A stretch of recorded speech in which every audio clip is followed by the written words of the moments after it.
What's up, demons and demonettes? Tis I, a Charaxi Demon Co.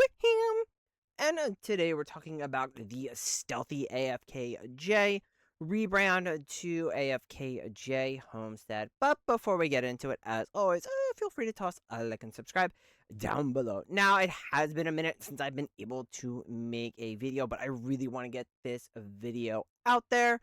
The reason why I haven't been able to make videos is I haven't had as much time for content creation due to work. My boss got fired. I got stuck filling in, and then one of my team members left my team, so I was doing a triple duty. Filled in the team member slot since then. Still have no boss. Really, so still doing that double duty, but I don't want to hover on that too long. Today we got to talk about AFK Journey Homestead. Now, that rebrand to Homestead should tell you most of what you need to know about the game, and that is that the primary focus of the game going forward is going to be Homestead and Homestead content. Now, while we may get updates for other areas of the game, I would not expect them to be heavy focus, and that most of the development resources at this point will probably go into Homestead. Now, you can notice that I'm on the Farlight launcher here, and I have a download now because I went ahead and uninstalled the game last week sometime. Now, if you like Homestead, you can feel free to keep playing and supporting the game. It doesn't take much to play Homestead. It doesn't require a heavy hero investment, right? One copy is enough to get your building bonuses for those buildings where you can get them. Now, I'm going to talk about all of the other issues with the game, but the rebrand to Homestead is kind of the straw that broke the camel's back for me, because it just indicates that, like I said, they're going to focus on Homestead and they're not going to fix a lot of the other issues with the game. And this is why I quit, and maybe you want to contemplate leaving too. Now, if things do get better, perhaps I would jump back in a season or two. I'll definitely keep an eye on things. There's no reason to not potentially do that. I just was not enjoying the story this season. It feels too discount Harry Potter to me. Not that I'm not the biggest fan of Harry Potter, so that didn't help either.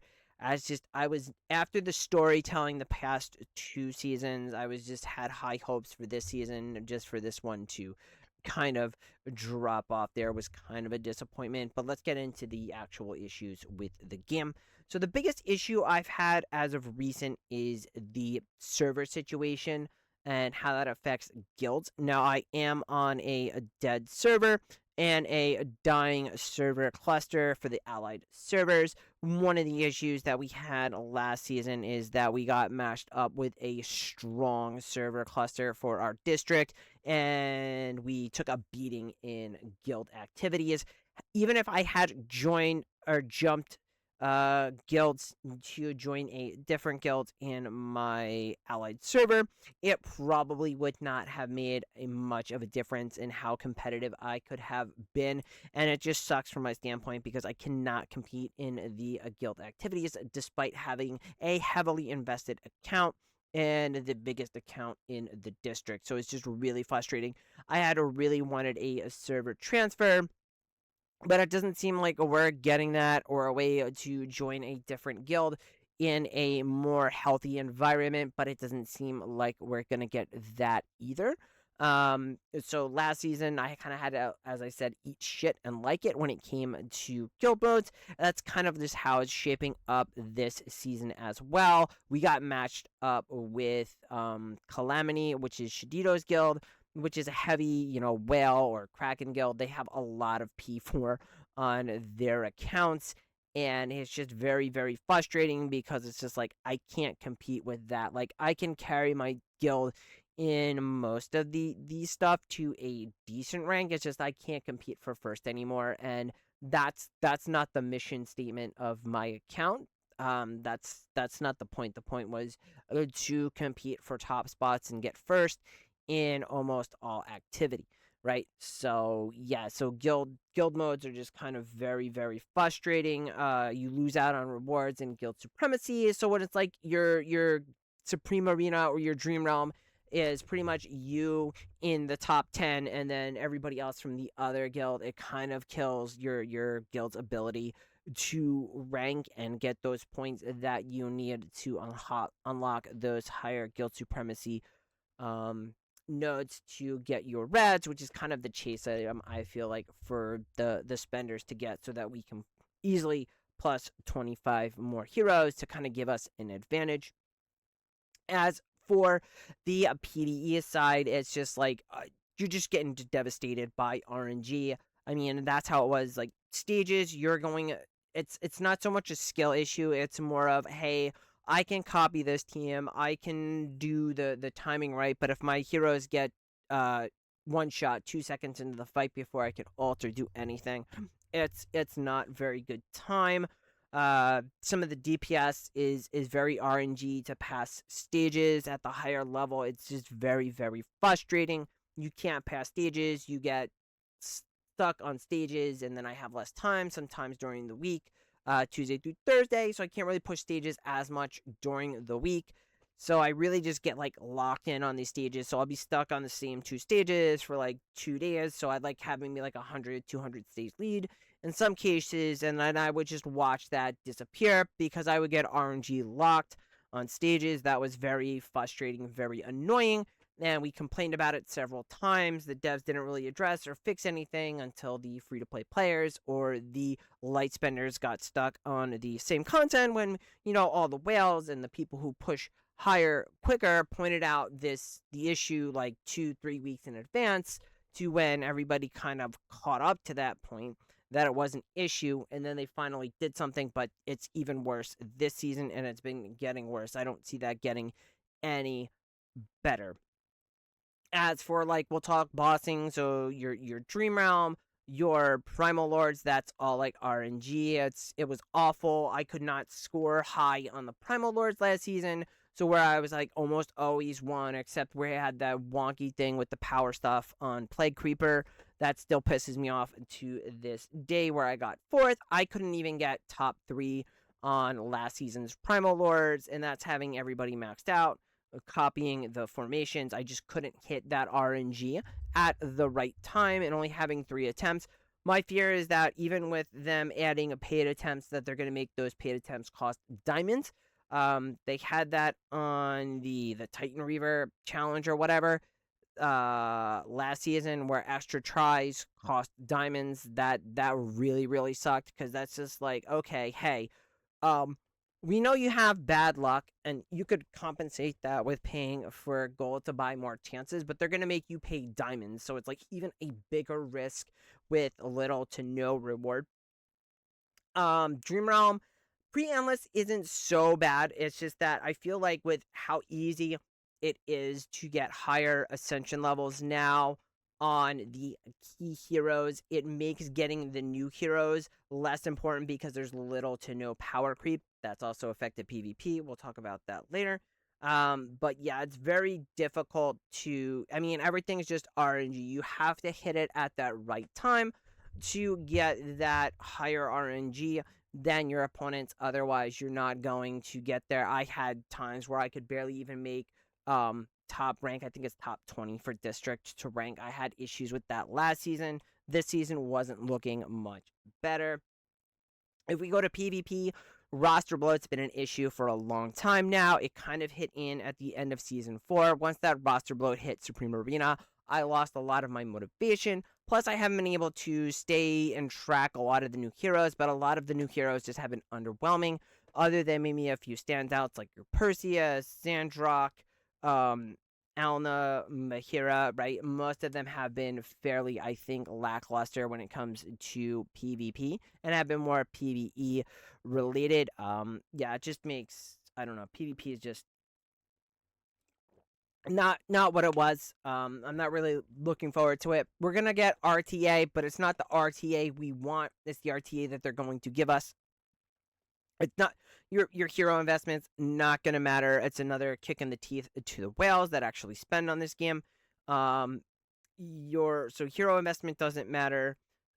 It's going to be RNG who you get to pick from, right? So you don't get to necessarily pick from your favorite heroes.